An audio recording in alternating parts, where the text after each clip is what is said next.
Hello everyone, so today I'm going to be running through the tools that SameSpots has available to make sure that you maintain a high level of quality control within your lab. Hello everyone, so today I'm going to run through the tools that are built directly into SameSpots to ensure that you have a high level of quality control between your images within your lab and between your operators to maintain a high level, high standard level of your analysis. So when you first bring your images into SameSpots, and I've got a number of demo images here, you can see that SameSpots actually scans those images to find any common problems that could impact your analysis or could have an effect on the data that you can retrieve from the image.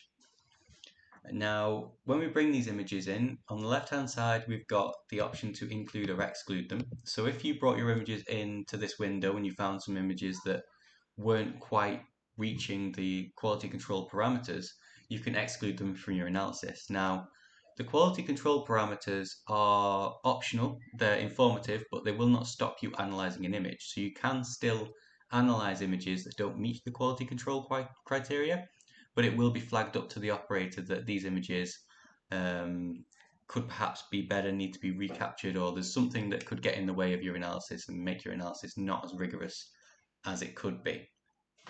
So we can include or exclude them at this first step. We've also got a couple of tools that allow us to orientate the images if they've imported and they need to be inverted, they need to be rotated or flipped or cropped. You've got all of those options from this screen here before you go down the workflow and start analyzing them.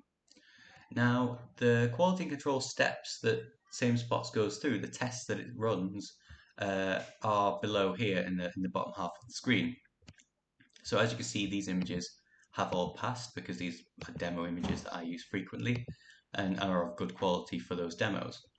So the first test that SameSpots runs on your image is to see if there's been any compression to the raw TIFF file that could impact the pixel values, because that's where we're going to get our analysis from, our data from, the raw pixel values embedded in the TIFF image itself. Now this is really important because our software is agnostic. It will work with basically any gel documentation device that will export in a standard TIFF file can be used with SameSpots. So in a lot of catering for so many different gel doc devices means that there is the potential that the gel doc device that you've used, when you export your image file from that software, there could be a setting to apply some sort of a compression, or if you've exported it for publication rather than for analysis, for example. So this check just makes sure that the image hasn't been compressed. What we're using is the raw TIFF file taken from your GelDoc device. The second check it does is to make sure that none of the spots in your images are saturated. What I mean by saturated is you've not gone beyond the limit of detection for the intensity of that spot. So, for example, if you had a spot with a pixel value of 1000, but your limit of detection was 1000, every spot that goes above 1000 with a pixel intensity will show as 1000. Now, the problem is you could have one that is 1001. That would have the same value as a spot that had a pixel intensity value of 3000. So you'd see that you would lose all of the data above that limit of detection. So we don't want our images to be saturated, which this isn't. The image is grayscale. So again, the vast majority, if not all, GelDoc devices will export your TIFF as a grayscale image.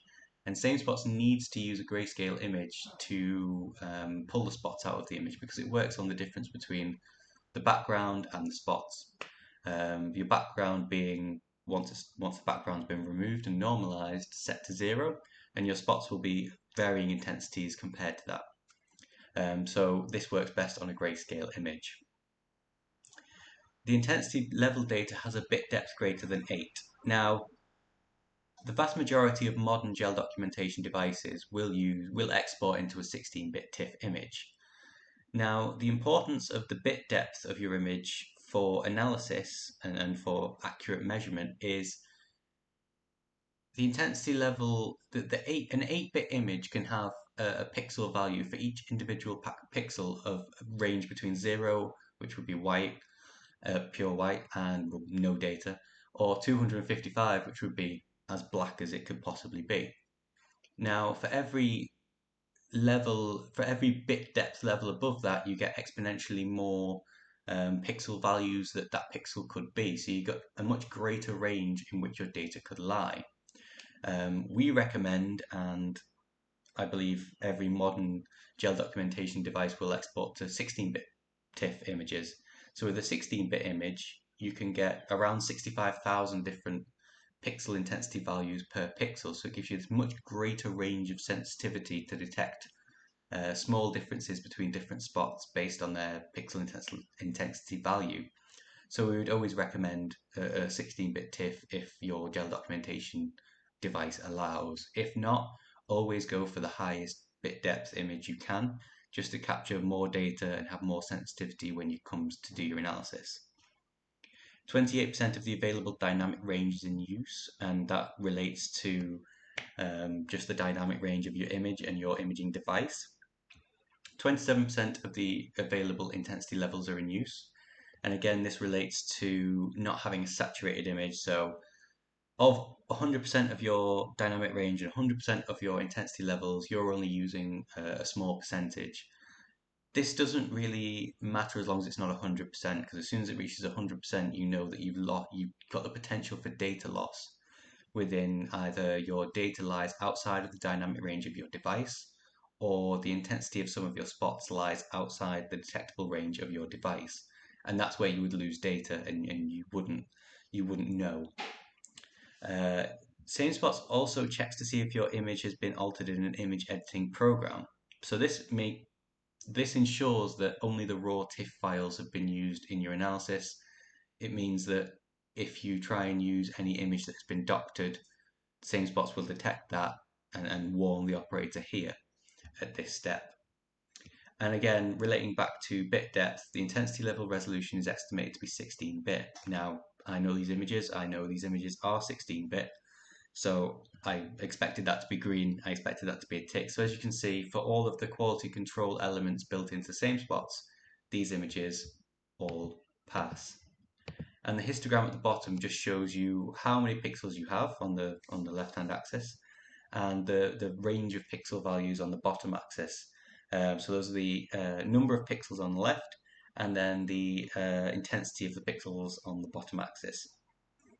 So this is how SameSpots can allow your operators, your lab, to maintain a high level of quality control for the images that are going to be analyzed, and the assumptions and the experimental hypotheses that are going to be proved as a result of your analysis. So that was a quick run through of how SameSpots can help to improve the quality level of the analysis coming out of your lab and reduce operator error by making sure that only the best quality images are being used for analysis. If you'd like to try a free demo of SameSpots for 14 days to see how SameSpots can help improve the quality within your lab, please check out the links in the video description below.